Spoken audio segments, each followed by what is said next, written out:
नमस्कार मित्रांनो, तोही माझा मितवा या मालिकेच्या पुढच्या भागामध्ये अर्णव आणि ईश्वरी आता टेम्पोबद्दल चौकशी करायला तेथे आलेले असतात आणि तेथील आता एका माणसाला विचारतात की हा टेम्पो काल पहाटे वगैरे येथे कुठे बघितला का.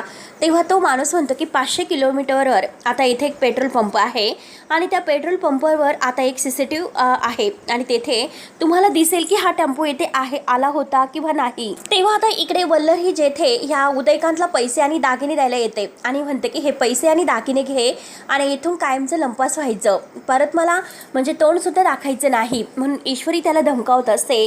आणि आता उदयकांत तेथून जायला निघतो तर वल्लरीला मात्र चोरून तिचा पाठलाग कोणीतरी करत आहे हे समजते आणि जेव्हा ती वळून बघते तर झाडाच्या फांद्या हलत असतात म्हणून ती इकडे तिकडे पाहत असते. त्यानंतर अर्णव आणि ईश्वरी मात्र त्या टेम्पोचं लोकेशन करत करत म्हणजे त्याचा पाठलाग करत करत इकडे आलेले असतात आणि एका अशा म्हणजे जागी आलेले आहेत आणि ईश्वरी अर्णवला म्हणते की हे बघा, तुम्ही खूप बिनधास्त चाललेले आहे, आपल्याला असं जाऊन चालणार नाही, काहीतरी जुगाड तर करावा लागेल. तेव्हा आता अर्णव म्हणतो की हो ना, खरंच काहीतरी आता प्लॅन करावा लागेल.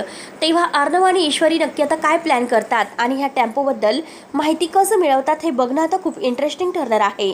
त्यासाठी मित्रांनो आता पुढे नक्की काय होतं हे बघायला विसरू नका. तोपर्यंत धन्यवाद.